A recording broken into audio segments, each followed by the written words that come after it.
I started off with no hair. And sometimes, you're a fish sitting in the river and you're watching these things fly by. You don't have to take a bite at every single one of them. Man, this is complicated. We're thinking on a 3, a 5, a 10, a 15-year horizon, not necessarily a quarter or an annual number kind of horizon. Give me two or three of the hardest leadership decisions you've had to make over the last 15 years. Ooh. Okay, Charlie, welcome. Appreciate you jumping on with me today. I'm excited. Uh, Fellow Hampton member here. Thank you, Sam Parr, for building something incredible. Shout out to Jordan and his team over at Hampton for just bringing together a group of founders and it working out. So, Charlie, I want to welcome you. I want to start out by just sharing a bit of your journey and how you got started in an industry like the waste industry. Yeah, for sure. Well, thank you for having me. Great to start off the year chatting with you here today. I don't know, it's one of those 15-year overnight success stories, right? And say that tongue in cheek. So got involved with this way back in college between my freshman and sophomore year. We were looking for an asset light way to get involved in business. We were coming out of a real estate business. My family was before then, and stumbled into this. We had another individual at the company that was working previously at what was called a waste broker. It's basically just big companies that sit between, like, call it a big box store and waste management, and had a lot of success scaling that business, but then it struggled for different reasons. So we're like, all right, that sounds cool. And the best part of it is asset light. We don't own the trucks. We don't own the landfills or anything like that. And that was the first business we did, called Sequoia Waste Solutions, from 2011 to 2022. Learned a ton going through that, which maybe we could get into, and now sort of spun that out, some of the IP out of that, into a company called DSQ Technology. We also acquired another software called Hauler Software last year.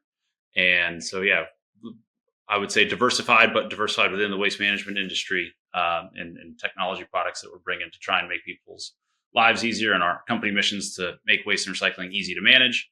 And we're doing that for companies that are doing the hauling work, companies that are paying for it on the waste generator side, and some of the people in between that.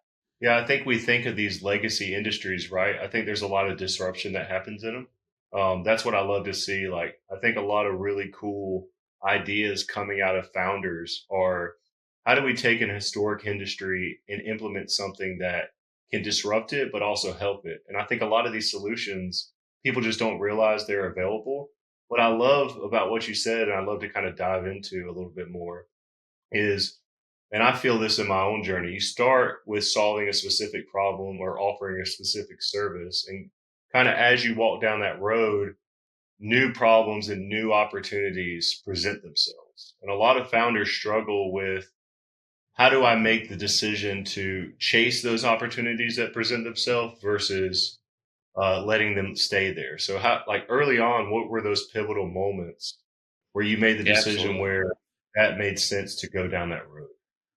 So I think, that to me, first thought that jumps into my head is trying to reach some sort of break even, because what happens is often if your company can't live long enough to get the shot at opportunities that will be the changing ones for your business, then you sort of lose the game and you got to fold.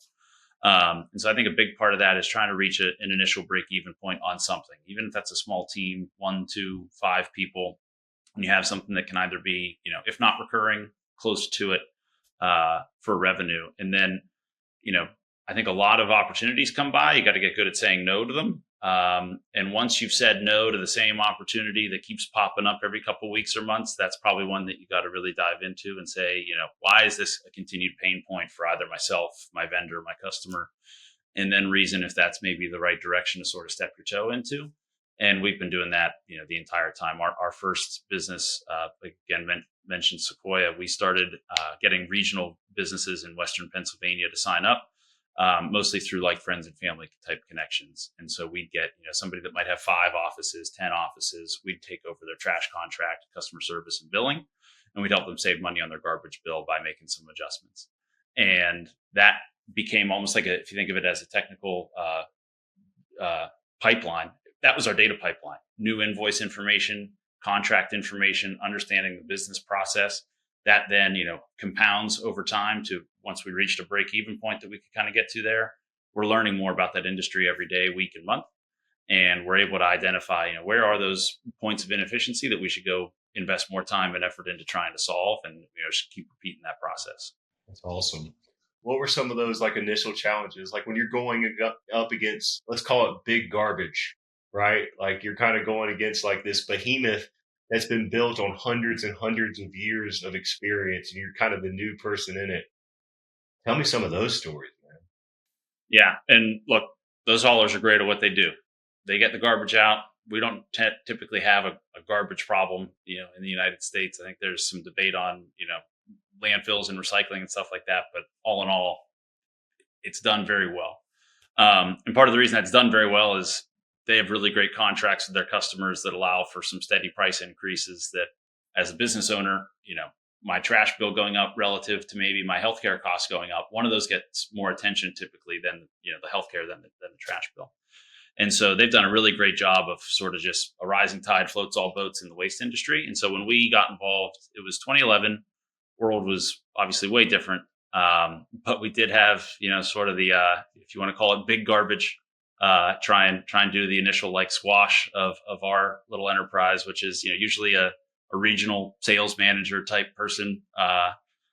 We had one who now we're friends with, won't name him, won't call him out, but he knows if he's listening. He showed up and he goes, how did you get this one regional contract with a group that had a bunch of buildings? We have never seen someone go for like this part of the market. Usually people are going for the big box stores. You're going for the small businesses, the medium businesses. How are you doing that? And in basically no uncertain terms said, well, I'm here to either collect a check or, one of us is leaving a little bruised and battered before the end of the meeting.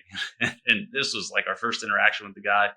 We're meeting in a data center. We're like, hey, all these cameras are on. So I don't know if you're getting your check, and I don't know if anybody's leaving bruised and battered, but we'd be happy to work with you going forward. So, there's a little bit of that give and take on, we're the new people into the room and needing to sort of stick up for yourself. And, you do that through customer contracts and solving problems. But there's some headwinds there. And there's, I think that happens in every industry, though. People have their interest. They've got their established book of business and way things are running for them. And, disruption to that can be a challenge. And so you get some pushback. But all in all, this industry has been great to work in. We've really enjoyed solving the problems. And, even in that case, somebody who comes in pretty aggressive, now have a cell phone number, see him once or twice a year at different expo events. And, he was just doing his job kind of thing. So What would you say when you first started out a day looked like compared to a day now?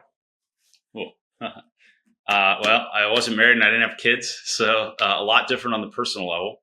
And I'd say on the company level, I'd say both very similar and very different, right? So now we're over 40 full-time people. So that's way different than when you're starting out with, 2, 3, 4 people. And there's just a different level of like, some people have full-time jobs on things that I now don't have to really allocate time to. So that's great. But at the same time, I try and be involved in as much as I was back then.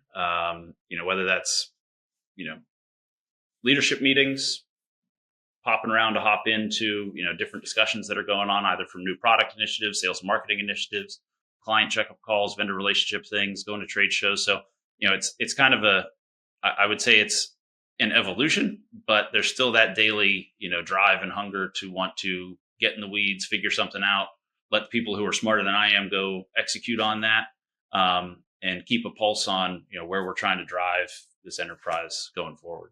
Yeah, I think one of the things I've heard is when you bootstrap and you start a company, it kind of starts as like a family table, and then it Yep. turns into a board table, right? You Hmm. turn into a conference room, and that's one thing I tell like founders that I'm talking to or people that I'm friends with. It's like you got to enjoy the moments when you're in it. Like you're scuffling, you're trying to survive, you're building all these things.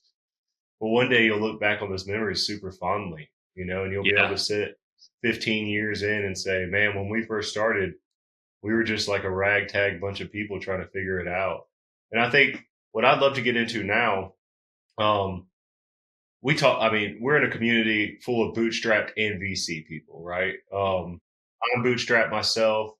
I think you either start one way or the other. Like you go down this rabbit hole of VC and you kind of are always, and then you go down bootstrap and you're bootstrap, and sometimes you flip flop. But I'd love to first, what was the decision to bootstrap?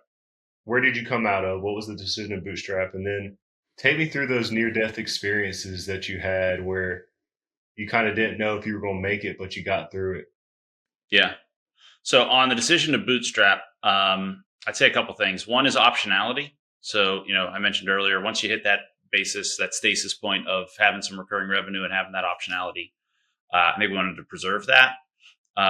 Thinking back to 2011 to 2014, I think that was kind of an upswing in VC activity. Nothing like what we saw in 19, 20, 21, but a micro version of that, which at least that's what I remember. So it might not be perfectly aligned with what's on a graph from PitchBook, but I think that the bet then would be, if you take money, whatever our vision is, the market is ready for that vision.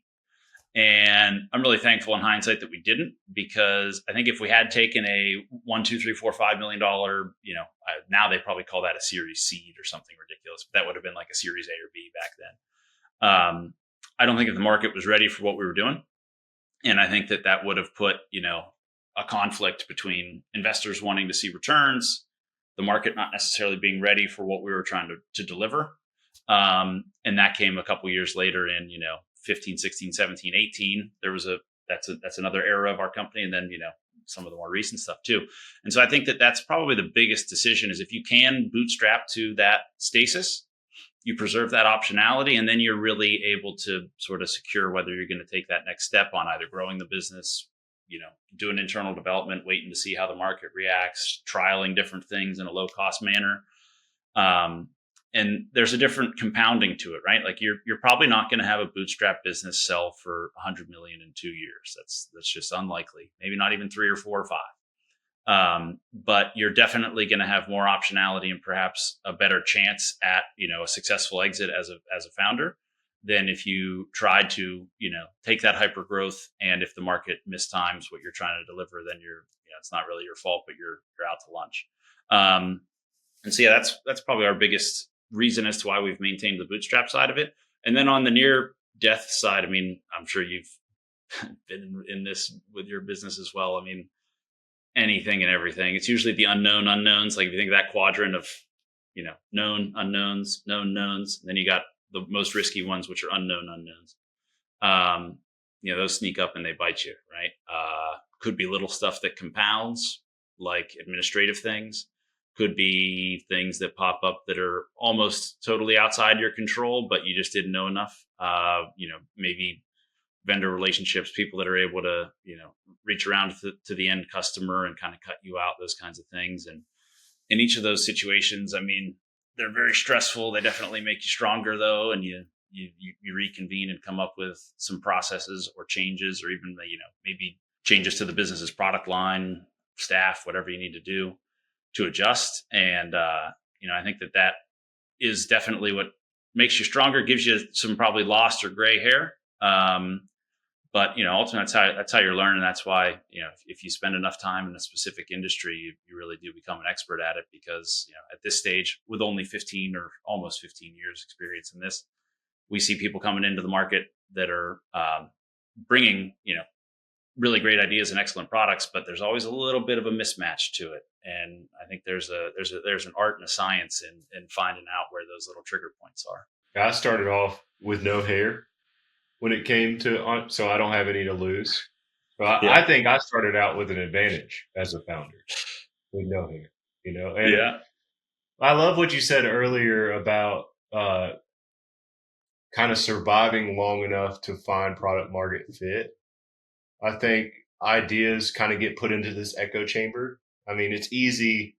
Most founders are visionaries, and Mm-hmm. most founders are super optimistic and think their idea is going to revolutionize the world. And what I have found, I mean, I'm almost over 4 years into my industry of content, and there's a lot of disruption in our market with Yeah. AI and different things like that. But there's a lot of things that you just don't know until you get into it. And I think a pivotal moment that I love to ask people about, especially people that have been in business for 10 plus years and operated. In 2019, we probably had a lot of big plans as founders, right? And then you Yeah. go into spring of 2020 and COVID hits. Yep. Now, some founders came out of that, and COVID was a massive opportunity to springboard their business. And Yep. some founders had to completely pivot their strategy. What were you planning going into COVID, and how did that impact? And did it serve as a catalyst, or did you kind of have to get through it? Yeah. It ended up being, I think, a net positive for us in a couple ways. So at the time, we had two businesses. One was that Sequoia Waste Solutions waste broker. We answer the phone, we process the bills for companies that are all around the country. The other was we had already started to spin out our technical offering, which is the software that we used and the tools that we used to run that Sequoia company. And so we were facing headwinds at that time, onboarding our first couple customers for the technology platform, where they were just used to the mail showing up. They were used to the physical labor. They were used to the administrative overhead that they had. And thinking about making that change towards automation was like, well, I don't know. That sounds like it could be risky. This is a key part of my business. So we used to get mail delivered in boxes because we got a lot of invoices. So when the waste management invoices come out, the Republic invoices come out, mail carriers bring in those big US postal crates, the clear ones, filled with these things. And that was just because of where the technology was on the vendor side and mostly on that. And so when you couldn't go get the mail, now, oh, that tool that we have that goes and web scrapes these things when they're available becomes more attractive. The automation of, and now it's a little bit more ubiquitous of like AP processing and stuff and reading invoices. But that was something that people go, okay, well, I now can't go to the office. It's not practical for me to get to the office, but I still need to run my business because the trash is still getting picked up. That's, marked as an essential service. And so it was a big tailwind in that way. I would say it accelerated the industry towards us in a very positive way for us. And then it also gave us, just some of the opportunity to rethink. We had been kind of a remote, optional company for a long time. A lot of our stuff was able to be run remotely. We didn't have to be in the office. And so I think we were well, situated for that, which, if you just compare relative to your competitors, if they're having trouble with it, we're not, that's probably a benefit for us as well. And so that came, with its own struggles, but I think on the whole, it ended up being a positive for us. And that's been just compounding since, which has been great. And we're seeing I think a wave of that right now with the availability of some of these language models to get better guide rails, better ability to actually execute on something that provides practical value rather than just that sort of first iteration of a chat app. And so I think we're seeing some of that a step function now as well in 2025. With AI, I mean, we got generative AI coming out right now, and it's advancing faster than our brains can possibly process. As you're building out these tech stacks and these new market strategies, do you have an internal team that's handling this? Are you partnered with somebody for that? How are you approaching that? We're doing it all internal. So for years, we've had a document pipeline that will go retrieve information from suppliers, read that information at the line item level, audit it to a contract, fix it if it's wrong, prepare it for payment. And I think we had, probably the most robust and first one in our industry for that. And, now it's really a true end-to-end payment solution. We've got more features coming out on that this year as well. And what we did with on the generative, so I would classify like AI and ML into two buckets. One more, traditional regressions, statistics, that kind of stuff. We've been using that for a very long time. And then I'd say the more advanced versions of that, semantic search and stuff, and that's been great for us. We've been continuing to develop in that, and I'd say we're probably still doing 50 to 80% of our code that hits production is in that sort of classification of AI and machine learning. And then that subset of, where can we deploy generative models that make sense is starting to come in when you just can't quite get that extra 1 to 2 to 3% accuracy rate. And there are areas where we can sprinkle that into a workflow, have it have very defined inputs and outputs. And we've seen an increase in it.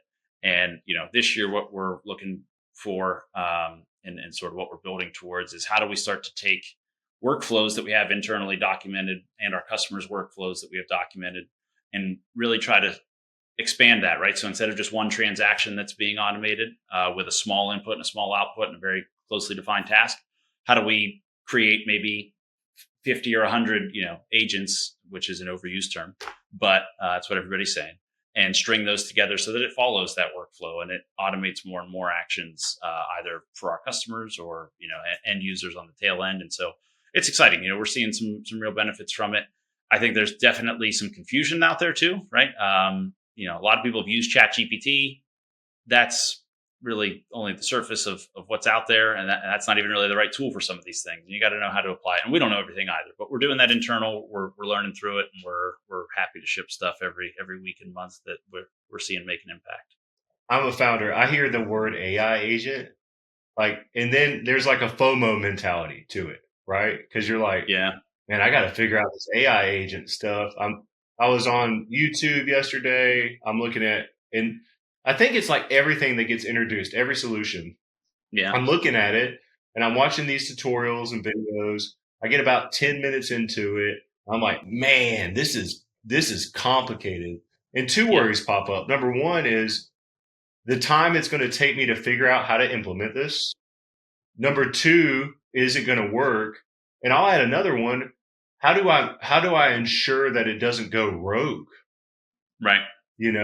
And I think that's a lot of when you think about people adopting these AI agents. I mean, I saw Auburn University has a certificate in AI agents now here in Alabama. Well, that might be marketing. They're trying to attract people. It's a good opportunity. But what would you answer that? Because I get a little skeptical about this stuff. I know it's good. I'm not naive to the fact that this is going to revolutionize business. But so did the internet. So did a lot of these other things that got introduced from a technological advancement standpoint. How do you think people should think about this when they're applying it? Your customers and then other industries as well. Yeah. So I guess a couple comments on that. I would think of where AI is right now and generative models and stuff is much more like 2000 to 2003 than 2024 in terms of the internet, right? So in 2000 to 2003. I don't even know, because I was pretty young, if PayPal was really even around. Maybe it was. You were starting to get online credit card transactions and that kind of stuff. Today, you got Shopify. It's all totally different.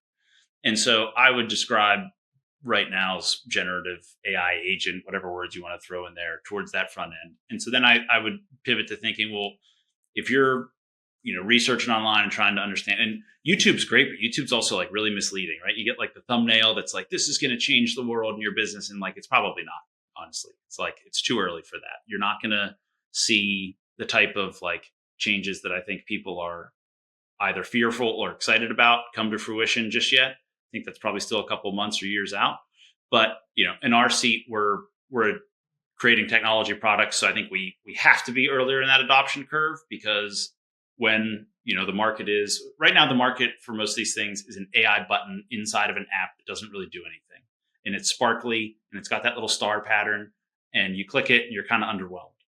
And I think that's the status quo right now, and so it's super early. I think in the next couple months, maybe year, people are going to really start to expect a workflow automation that gives them hours back in their day or their week. And so, that's where we're focused, because we need to deliver that so that when that expectation changes in the market, we're there to deliver it. And so I think if you just back up to, do you need to be spending hours a week researching this stuff? I would make the determination of, are you maybe a consumer of one of these AI products, which, not just, we're all consumers of whatever OpenAI and Facebook and Llama and all these things are putting out, but that next step beneath it, are you integrating it into a product to use? If you are, you probably need to be paying close attention to it. If you're maybe on the next step after that, which is, you're waiting for it to be in an application that you're using to maybe change how you're going to be able to do your daily work, I don't think you need to be as vigorous in researching it and staying up to date. People are working on these solutions and they'll come to you. And I don't think you need to be fearful that it's going to absolutely disrupt what you're able to get done in a day. conversations like this are still what people are going to favor. They're going to need that human element behind it. And really it's the human attention that's going to drive what people are interested in offering for products. So um, definitely some hype, lots of hype, way too much hype. It is starting to have some real value. And I would, just temper watching YouTube videos all day that are going to tell you how to change it. Cause it's complicated. You were saying it takes you hours, maybe an hour to get deep into it. And you go, I don't know how much this is really saving me now that I've set this all up. And I think that's a pretty common, experience people are having that try it. I think it goes back to the technical founder versus non-technical founders. And I think a lot of companies that are non-technical are trying to adopt these because they do a great job of marketing, right? Save time, save money, make money, this or that. It's going to revolutionize, make 500 calls a minute for your business, But I think there's some, you can do that once. To me, there's and then you get caught. Yeah. Well, yeah. And there's going to be legal, like there's so many things that are going to come out of this from a legal standpoint and from a regulation standpoint that we're not even sure of yet, Same thing with email. Like think about all the email regulations, think about the iOS app store, think about all these things that there's a lightning moment, then there's like massive regulation on the back end of this. Cause at the end of the day, we don't want to take humans out of this stuff. Right. Because I love when people say, well, one day there will just be robots buying from robots. It's like, we don't want to enter that territory, right? And I love what you just said. It's like this right here, this is the value, right? There's skills as a business, and I think we're still decades removed from where there has to be somebody held responsible for things. I think we'll always be that way, and it will always be a human. So whether it's a process or an AI or an agent, whatever we call it, there's still some level of responsibility that falls, and it will always be on the owner of the business. For sure. And it's not to get too philosophical, but like there's value in work. There's reward in going to work and knowing that you did something and getting something done. And humans are emotional beings. And I don't think you're ever going to get, as fun as World of Warcraft can be, it's not a substitute for hanging out with your friends and family. And I think that we're going to work our way as, businesses through the allure of I can automate so much of this stuff. We'll go through that flex. That'll start to occur. We'll then find more exciting, better things to do with our time, which I think is a net win, right? Like no one wants to be sitting there copying and renaming files or, whatever the mundane task is. And afford more opportunities to work on the harder problems and sort of level up, not unlike what you probably see in, if you read back through the creation of like a plow, a textile, printing books, like all this stuff was a step function up so that we could get smarter as a society. You talk a lot about hiring people that are better than you and letting them do their jobs. Yeah. When did that happen? When did that happen for your business? How did you find that talent? Do you have any secrets to finding them, retaining them, incentivizing them, and growing with them in your company? Yeah. So this is my first job, technically. So I don't think I have any secrets from experience other than learned experience. I think that some things we would say between my brother Brian and I, who runs a business with me, you want to find people who are motivated, whether that's like an athlete mindset. It doesn't need to be that, but they got to have a drive. And if they have a drive and a skill set, they're going to outperform you all day because they're going to show up and outperform you, especially when you're only given 10, 20, 30% of your time. We hire a lot for character. We think that, you got to have a high level of trust inside the company, working as a team. That's a very high bar for us. We are very opportunistic when we hire, and we do a lot of background research on, maybe if you're going through interviews in the tail end, we've checked some references, we've had some conversations to make sure that, people that know us, who also know you, and what we, give off as a company and individuals, they agree that, yeah, this seems like a good fit for you, because it's not worth hiring somebody for the candidate either if it's not going to be a fit. That's a detriment to their career. So, we try and hire as well where somebody's bringing in, at this stage of the business, some sort of skill set that we quite frankly don't have. So that just meant, hey, if you got sales experience, some of us don't have any sales experience, come on in, like, let's make it work. And then, you sort of grow together. And now that's getting a little bit more specialized. We're not a massive company by any means, but we are more mature than we were yesterday and 5 years ago. And so, sometimes somebody having, we deal with different types of waste dumpsters and systems. And, this is a market where having a network is super helpful. And so, that there have been opportunities where we have been fortunate enough to meet the right person at the right time, and the company's in the right place to have that make sense for both sides, and they join us. And then on retention, I think a lot of it comes down to these are going to be basic terms, but give them room to run, give them goals, be clear about that, don't micromanage them, but also hold them accountable, right? Nothing worse than, open bar kind of situation where no one has any, metrics associated with them. That creates distrust. The high performers want to leave if, they feel like they're not supported appropriately. So really try to stay, I would say, small as well, though, because we want to know our coworkers. We're less than 50 people right now. I'd love to stay that way. I don't know if that'll happen. But I love knowing everybody's, at least their name. I feel like if you get to 200, 300 people, you might not even know everybody. And that seems super foreign to me. So, but we're not perfect at it either. We've had our fair share of, letting people down and, not, giving them the right support and learning from that. But like we're saying with this AI conversation, it's everything, right? Having the right people, giving them the right motivation, and creating the right environment for them to succeed is, probably the majority of the company at this point. Give me two or three of the hardest leadership decisions you've had to make over the last 15 Ooh. years. I would start with selling our original company. That was a bit of so we sold that Sequoia company in 2022. And what we saw coming was, a little bit of our skills. What are we the best at? We thought that was technology rather than, running a waste brokerage, which back to the VC type conversation, there were businesses that were bringing on VC and outspending us. And so, we wanted to pick our battles and become, more of a technology company than that.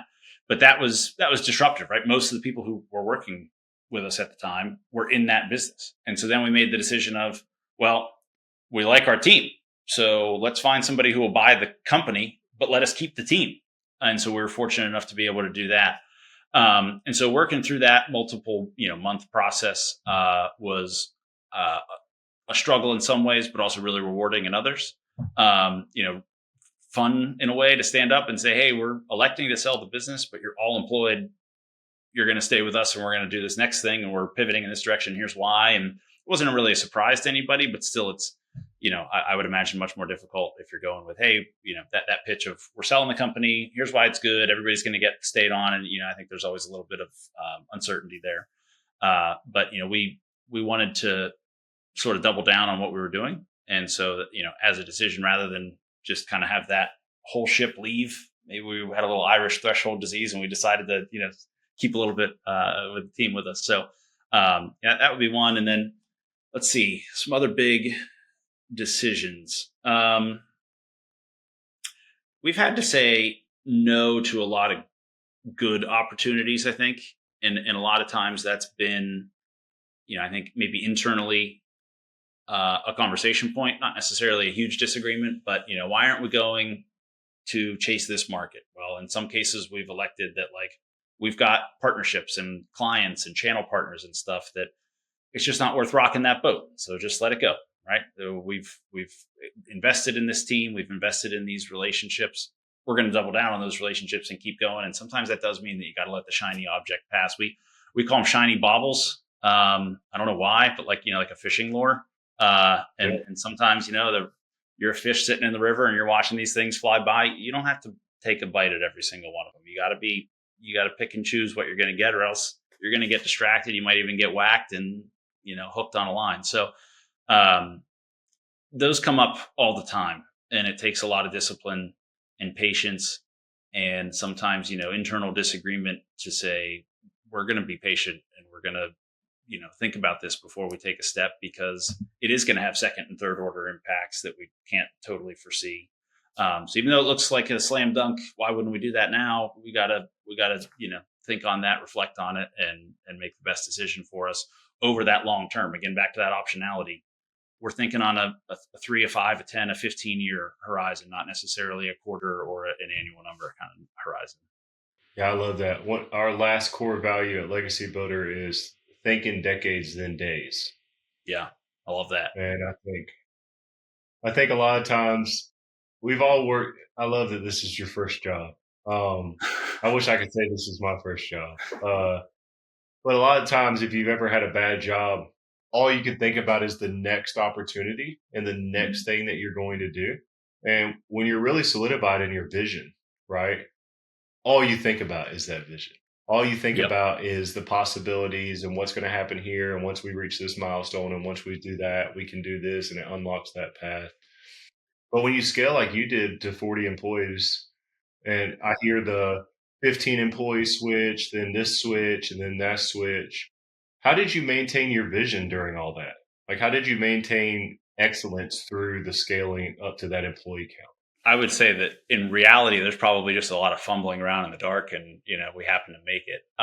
If I was to give you a more insightful answer, though, I'd say that comes in two ways. One is reiterating what that vision is, and every one of our company presentations, monthly or biweekly or whatever. We have one coming up tomorrow. Starts with a mission and vision slide, and like some people, I think it's kind of like maybe annoying at this point, but like we try and hammer it home. And then the second is back to that hiring, right? You got to get people that adopt that and internalize that.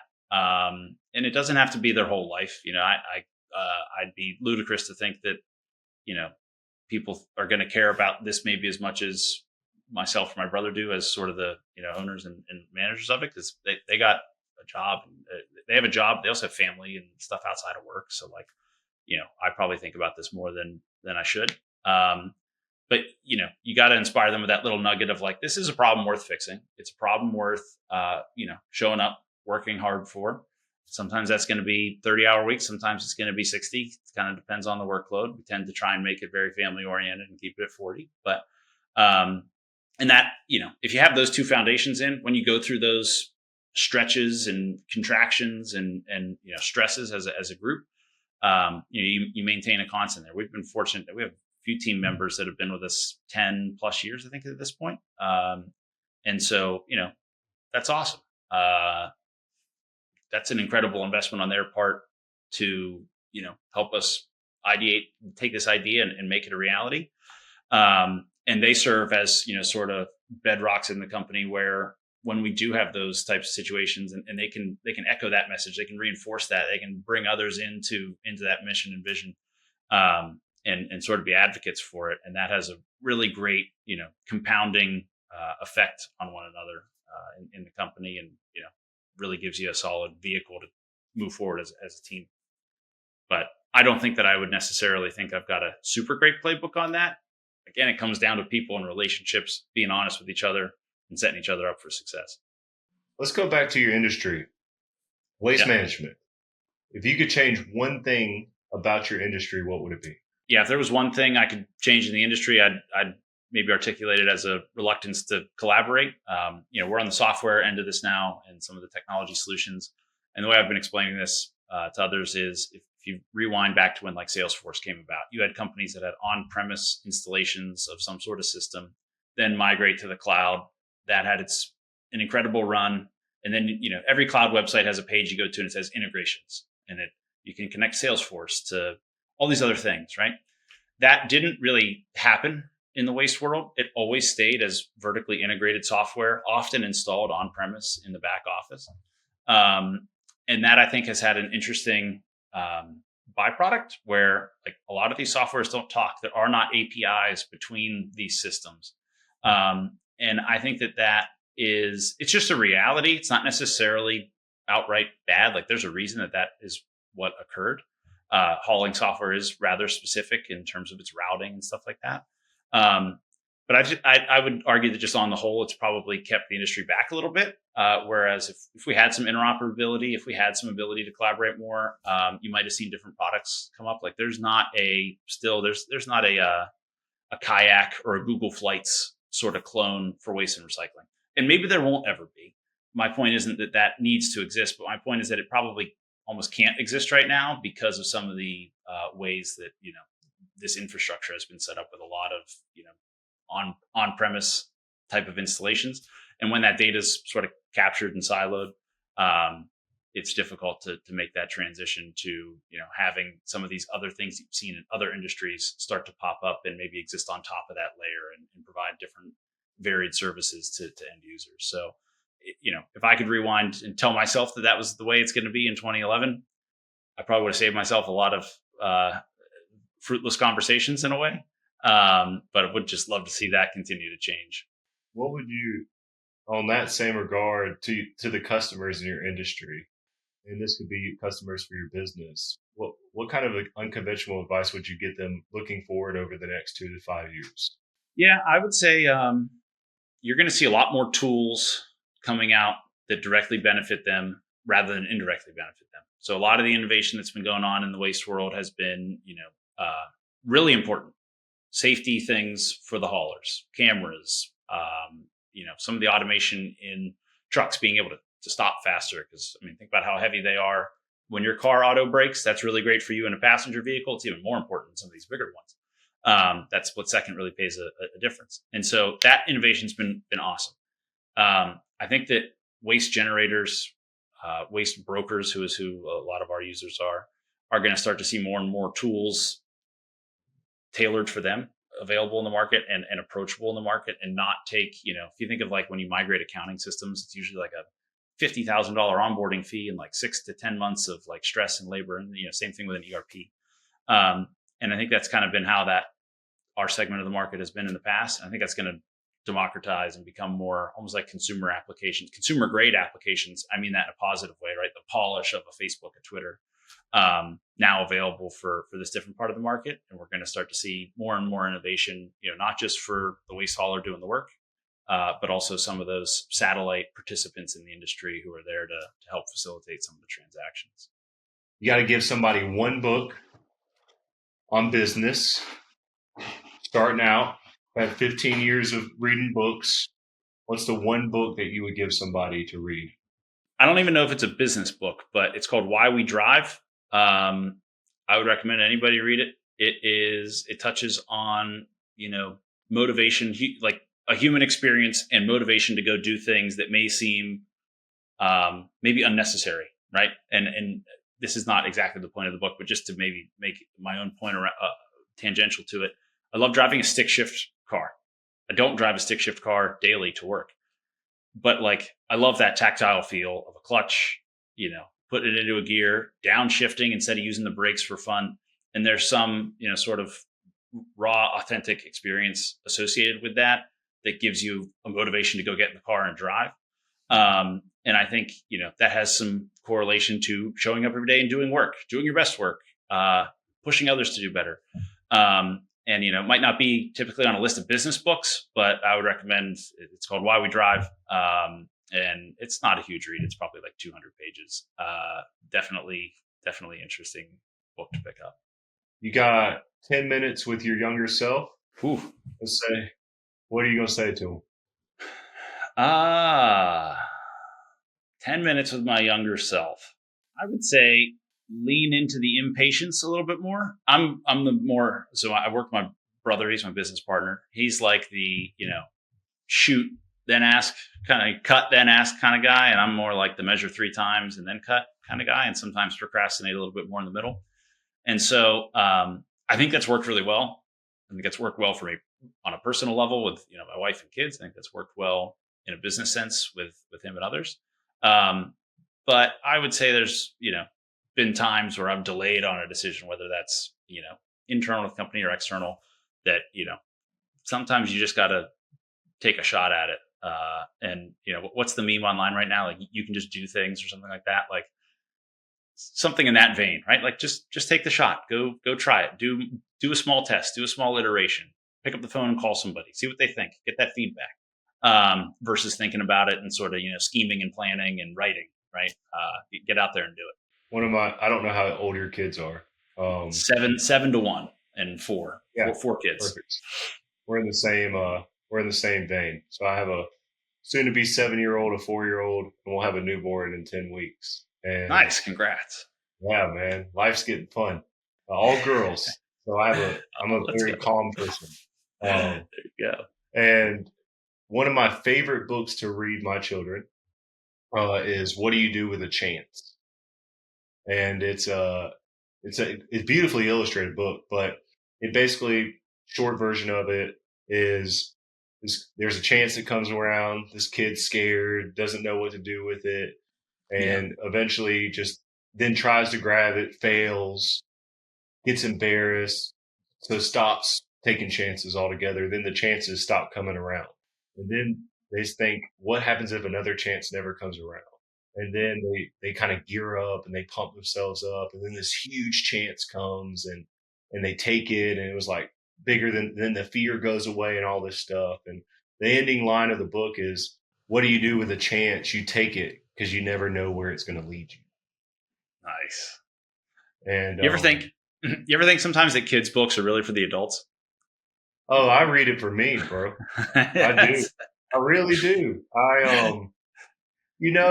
And the thing is, we get in all these like philosophical books, all these big books, and we like line our things with them.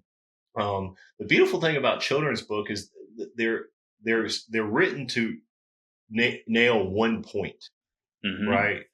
Like overcoming fear or not being embarrassed or being proud or celebrating this or that. And I think as adults, we need to be reminded, especially as founders, and as people that, I mean, we lose that childlike innocence at times to feel like we can take on the world because we've been beaten down by it so many times. Yeah. And I think it's having a community like we do and people that we can talk to and say like, hey, this one thing doesn't define you. And when you look at I mean, it's really cool to be on a call with a guy that's been in industry for 15 years, right? Because 15 years goes by like that. When you kind of take a step back, you take a little bit of time to look through it. There's moments that define you, but then there's moments that you thought were going to define you that were just kind of moments.